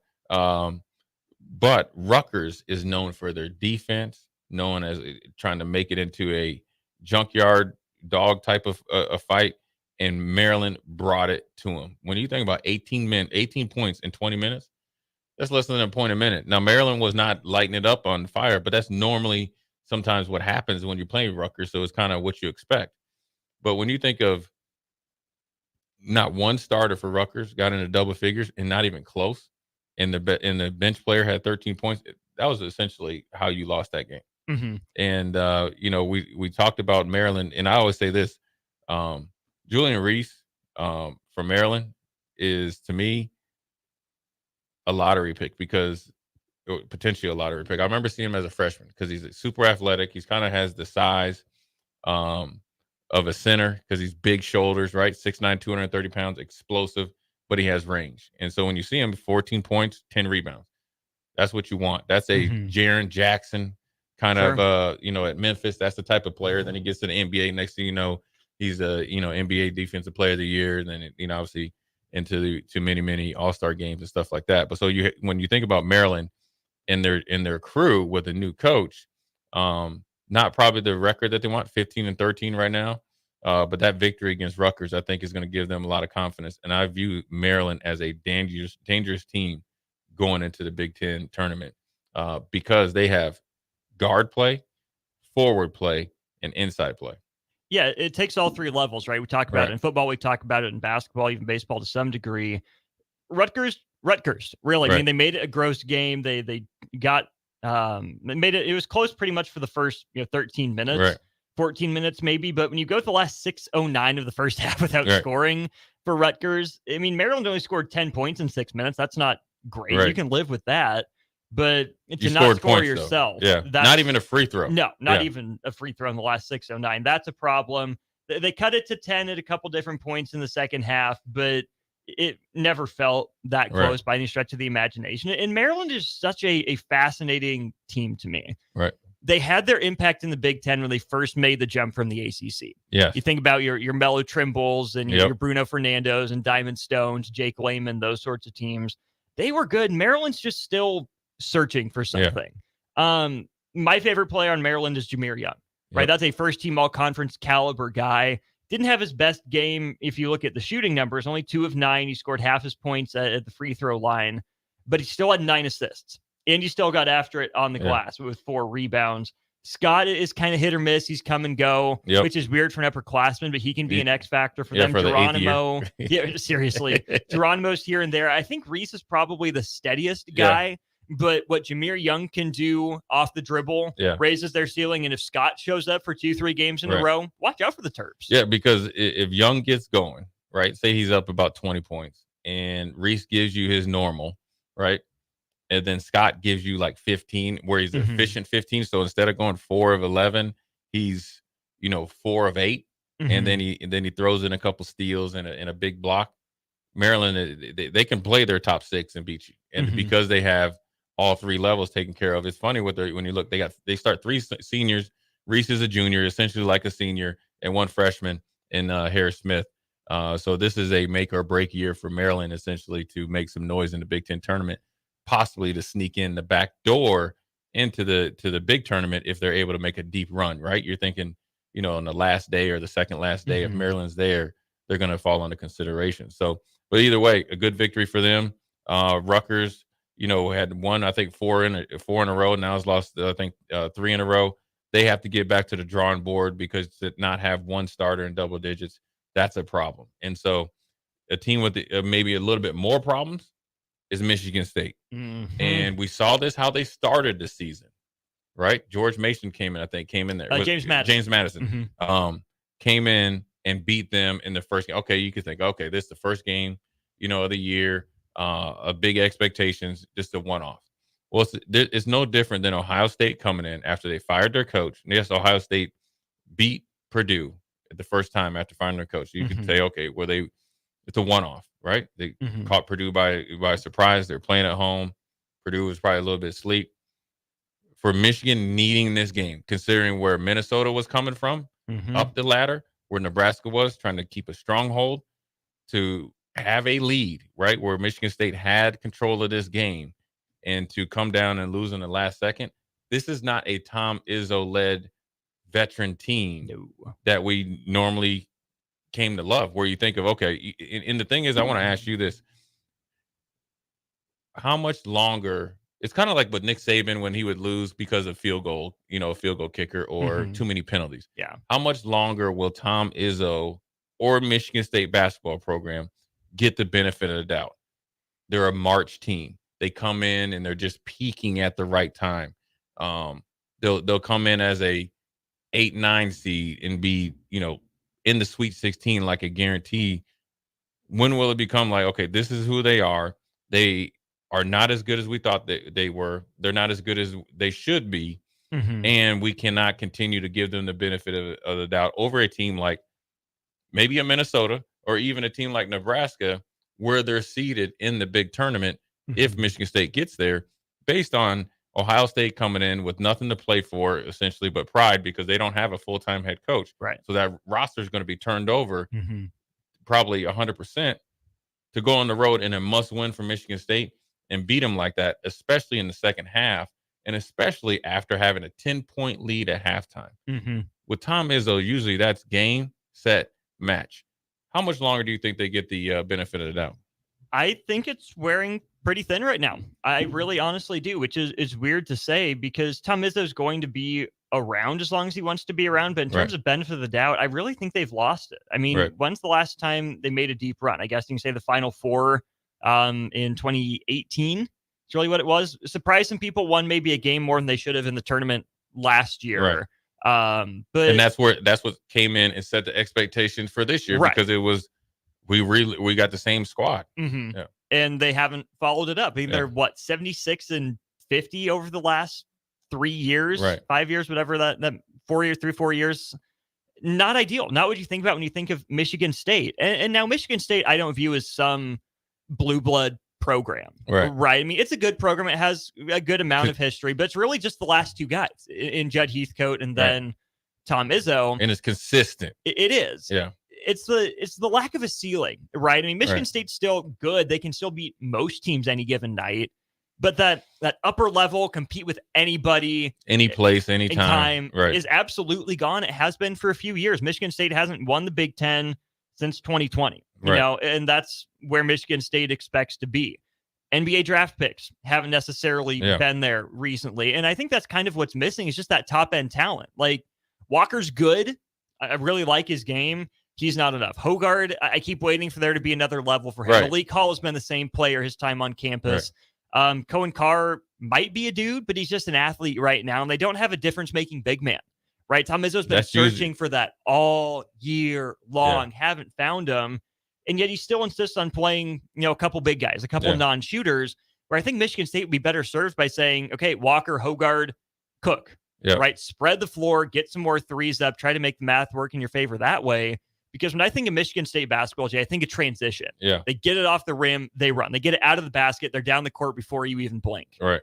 We're not seeing that nearly as much from them. That's like the Tom Izzo staple. So if he's not even relying on his identity to help fix a team, why should we rely on them and give them the benefit of the doubt? Yeah, I totally agree. And especially when you think of it, you talk about a big guy, Tom Izzo always had a efficient big man, right? Mm-hmm. They never really had a dominant big guy inside.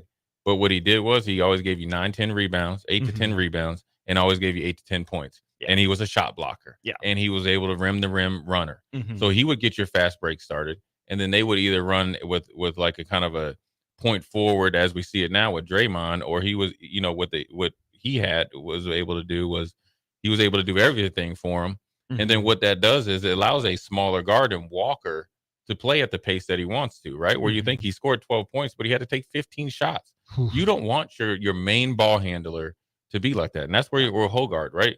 Where you think he seemed like he's been there forever. You're trying to tell me you've been playing for Tom Izzo that long, and the best you can muster up against Ohio State is 9 points, right? And he's been like this all year. Mm-hmm. It started out in the first game, and you might get a game where he might go, get 16 points, but you don't get anything out of him.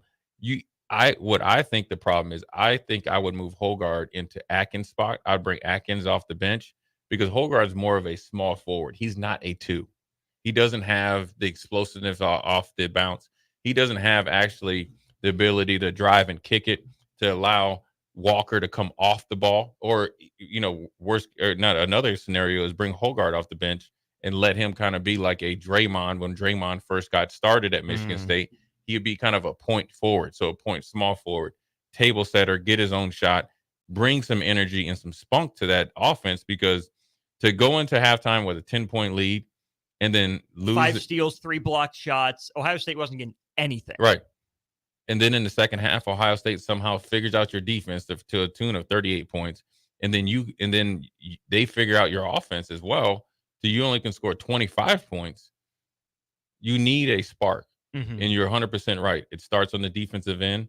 You got to run. And the way to run is you got to get some more athletes on the field. But then also your one main guy that can really get busy is Walker. You have to get him opportunities to get downhill, get to the rim, and finish. Because if you don't, you're going to lose a lot more games. And you're going to be on the outside looking in. This was I wouldn't say catastrophic loss. It was a huge loss. And the loss looks a little bit worse before we go to break. I'm going to say this is because Ohio State doesn't have a full-time head coach. They just fired their team in transition. Yeah. Right? You can't even say they're playing for pride because those are the same players that got the coach fired. Mm-hmm. So they're playing essentially to look good in the transfer portal. Yeah. And they came into Michigan State and beat. Yes, it was a last-second shot, but ultimately it should have never came down to that. And you're starting to see panic in the program. You're starting to see a little bit of Tom Izzo will push back and double down on what he wants to do. You always see iconic coaches sometimes go through this. Instead of fixing the problem, they're going to double down on some of the things that have created the problem. Mm-hmm. And then therefore you lose games like this when normally with Tom Izzo with a 10-point lead with this veteran group and 2 veteran guards, mm-hmm. the game was over. Game was over. Mm-hmm. And so I think they need to, they're going to have to really, really assess where they are as a program and understand with the transfer portal and the way it goes, you're not going to be able to get a player from high school and he's going to be there all 3 years. Mm-hmm. You're going to have to really get out there and shake the trees and find some kids in the lower levels to bring them that want to play your brand of basketball. But then also you have to change your brand of basketball to be more appealing. Mm-hmm. And that's up tempo, some more open shots, a little bit more creative, because playing defense and playing a half court style offense it's not going to work. Not in this day and age. The last thing I'll add is, you can correct me if I'm wrong here, if I'm off base on this. Maybe I'm reading too far into this. Maybe I'm not. We also haven't seen one of those vintage Tom Izzo blow-ups on the sideline. Right. I don't want to say he's lost his touch, but I think after the last couple of years, when you had one of those every year, people are like, oh, Tom's got to tone it down. What's he doing getting in his player's face? And sure, maybe that's not the right avenue for it. Yeah. But the fact that we haven't seen one almost makes me feel like Tom Izzo's just resigned with this team. Yeah. Like, throw your hands I've up. tried, I've tried it in practice. I've done what people want. I'm not putting on the public shows. Right. But if that's a part of who Tom Izzo is, and he knows his players are tough enough mentally to take it, right, it doesn't matter what I think or what you think right from the outside. But we haven't seen one of those from Tom Izzo this year. So I almost wonder if he's waiting for that next crop. I think you're 100% right, because he tried it, or it happened in the first game of the year with Hogard, and it didn't have the effect that it usually would have. You saw Hogard probably, I've been here, done that. I'm blowing him off. Yeah. That lets you know this team here, sometimes these guys have been so comfortable putting on that uniform that they don't appreciate it, and they don't appreciate what they have as a coach. Yeah. So as a coach, you're going to not going through the motions, but understanding this team mentally is not the team that he's used to having. So he's, again, going to have to go find those guys that are willing to accept it, but then also embrace it. So with that being said, Jay Foreman, Austin Norman, we're going to take a quick break, come back and look at the Big Ten standings, what it means for Nebraska, and possibly where they can end up. I think they possibly could get up into that 3 mark. That means a double bye. That means gives a lot more people time to get some of that time off and make it into the Big Ten championship. But with that being said, Jay Foreman, Austin Norman, we'll be right back. You're listening to Old School with DP and J. Download the mobile app and listen wherever you are on 93.7 The Ticket and theticketfm.com. We wait all pro football season for the big game. But will you come out on top? Warhorse Festival of Games is putting you at the center of the action with 2 chances to win big. Earn entries for our $100,000 prop card challenge daily at Warhorse Casino Lincoln. Enjoy slots, sports wagering, and horse racing. Then make your picks about the big game to be eligible to win. Qualifying entries will also be put in the running for your share of the $20,000 grand prize drawing. Increase your luck for the drawing by playing free online games on the Festival of Games website. Skip the trip to Vegas and get in on the big game right here at Lincoln's favorite place to play. And if that's not enough, our $1 Million Bracket Challenge for college basketball is coming soon. Full details are online at warhorsecasino.com. Warhorse Casino Lincoln, just minutes from downtown at Highway 77 and West Denton Road. Why not today? Must be 21 or older to gamble. Gambling problem? Call 1-833-BET-OVER. Imagine a healthier, more active, physically fit version of yourself. If you've been putting off getting into shape, now is the time with the Farrell's Extreme Body Shaping 10-week challenge. Our program combines kickboxing, strength training, and nutrition coaching to help you achieve your fitness goals. And ticket listeners, you can get $150 off the enrollment fee. The next challenge begins on March 23rd. You can get all the info at fxblincoln.com. Don't wait any longer. Farrell's Extreme Body Shaping at 40th and Yankee Hill and 70th and Vine. Houses? They're expensive. And once you buy one, you're kind of stuck with it for a while. You need to make sure you get your best house for the best price. You need Ben Bleicher and his team of pros at Professional Realty Group. They'll take the time to figure out what's important for you in your dream home, and they have the expertise to find the hidden issues that could surprise you after the sale. That's professional knowledge, proactive service. We call that potential. Ben Bleicher and the team at Professional Realty Group of Berkshire Hathaway's home service ambassador. Find more online at prg-ne.com. Hi, Sean Callahan here for Koppel Chevrolet GMC, and we have some really big savings for you right now. Our new crossover sale is underway. New Terrains, Equinoxes, and Trailblazers starting at $23,290. That's right, $23,290. Also, we've continued our huge Sierra and Silverado truck sale with over $10,000 off new pickups. You heard right, over $10,000 off list. Koppel truly has a small town feel with big city deals. We're right down 144th Street or at koppelcars.com. Stock numbers G260980 and C119824. At Fairway Meat Market, your family, and as part of the family, they want to save you money on your meat and groceries. Now through March 3rd, enjoy USDA Choice Top of Nebraska Sirloin for $4.99 per 10-ounce cut. Lots of options on fresh fish. 30 packs of Busch Light for just $18.99. And for ticket listeners only, 3-pound packs of Fairway's fresh ground beef for just $2.99 per pound. That's all at Fairway Meat Market in the Rockledge Square Shopping Center just south of 84th and Van Dorn. Stop by the brand new Midwest Bank this Friday from 4 to 6 p.m. for their grand opening. J&DP will be broadcasting on-site for Old School, and there will be tons of prizes available for anyone who stops by, as well as complimentary food and drinks. That's this Friday from 4 to 6 p.m. at Midwest Bank on 70th and Pioneers. Sandhills Global is hiring. With their fast-paced, growing culture, they have hundreds of new openings in sales, marketing, traveling support, software development, web design, and more. Full-time roles offer a 4.5-day work week, along with flexible internships in most areas. Career and internship opportunities are available at our global headquarters in Lincoln, Nebraska. Find your fit today at www.sandhills.jobs.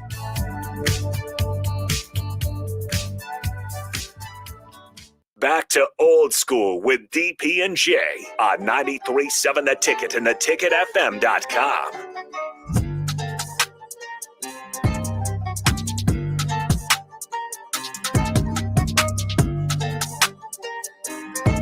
We're back. Jay Foreman, Austin Norman. Quick segment here for the bottom of the 4 o'clock hour.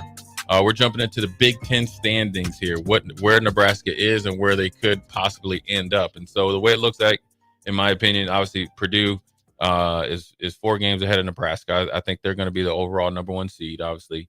And then you have Illinois, which is a game and a half. And that's when you start to think back, that Illinois game, right? Mm-hmm. The chance to possibly, right? It was a 5th, but the 2 best teams are, I think, going to be 1 and 2. But this is where it gets a little bit funky. And we'll even go all the way down to where Iowa is. And this is a lot of things that have to happen, but a lot of these teams play each other. Iowa is 2 games behind Nebraska, or 2.5 games behind Wisconsin, right? And same with Penn State, 2.5 games. And then you have Gophers, even though they lost to Nebraska, is only 2 games. And then you have Michigan State, who we just talked about, right? Had a huge catastrophic loss to Ohio State at home. They're only a game and a half. Well, here comes Nebraska. They're a half a game behind the Badgers and Northwestern Wildcats. Wisconsin is playing somewhat consistent, but I still think they can be had. Mm-hmm. But the team that I think is under the most pressure, oddly enough, which is, I love their coach. He's a former Dookie, Chris Collins, and I like him. But look at his schedule coming down the pipe, Austin. Right? Road at Maryland. Road at Maryland. Home against Iowa. At Michigan State. Right? Well, desperate. Listen, backs against the wall. Bulldog is coming. Mm-hmm. I'm sure Tom Izzo has brought out the football pads. And then 8 o'clock at night, March 9th, at home against the Gophers. They realistically could lose 3 of those 4 games. I'm anywhere between 1 and 3 and 3 and 1. Right. They're gonna get someone in there. My guess would be that it's Iowa. I think that's going to be a pretty high-scoring game. I'm just going to call my shot. Yeah, Boo Booey. Even Barnheiser, I think, might have a game there. At Maryland, the way the Terps, just handled Rutgers, I'm a little scared about that one for them. I mean, Young and Bowie, I think, cancel out. I really do. At Michigan State, we'll see how hungry that team is if they respond over this next week and change. And then home against Minnesota, senior night, last game of the regular season. I tend to give them the edge, but we know better than to write off the Gophers. So 0-4 is in play, 4-0 is in play. Honestly, I think 2-2's most likely, and that's huge for Nebraska reasons if they go 2-2. Yeah, I think. And then when you look at Nebraska, you go on the road to Ohio State. They're playing a lot better, so you got to respect them. Then you got Rutgers at home, so we got to get a little get back. Mm-hmm. And then we go on the road at Michigan. And you talk about a team. By that time, Juwan Howard might not even be in Michigan, right? Yeah. He might not even be in Ann Arbor, anymore. So I think Nebraska should shoot to win 3 of those, get 2 or 3 of those. They're doing well. Then when you go to Wisconsin, right? You always, and this funny thing is, like, if we handle our business, it'll be all right. But we just need to sneak up one spot. Mm-hmm. So whether it's Illinois, whether it's Northwestern or Wisconsin, all of you guys could do us a favor. But when you look at Wisconsin's schedule here and the way that they've been playing, on the surface, it looks like they've been playing pretty consistent. But you got to think, they took an L at Nebraska, L against Purdue. Okay, a bad loss against Michigan, and they got blown out by Rutgers. Mm-hmm. They bounced back and beat Ohio State, right? This is after they fired the coach. Lost a barn burner at Iowa, right? A high-scoring game. And then they beat the upstart Maryland at home 74-70. They go to Indiana tomorrow. They play Illinois at home, probably an L. Rutgers at home. First of all, 55-45 Wisconsin. We'll give them the victory at Indiana, right? Mm-hmm. Illinois, probably L. Yeah. Rutgers, give it to them. Sure. Purdue, L. Capital, underline, bold, italic. So it's right there for the picking. So Nebraska has to stay focused and see, them do their job, and then they'll be able to sneak up into that double bye for the Big Ten tournament. So, my thought is one, celebrate, rest, recover, respect, right? Respect respect your opponent, respect what you did, but then also let's go in and face this Ohio State team that is ripe for the picking. Why?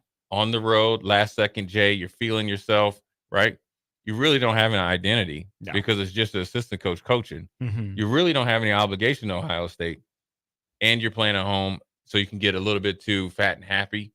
We come in there with a kind of a let's make this game a little bit more nasty. I think Nebraska will be just fine.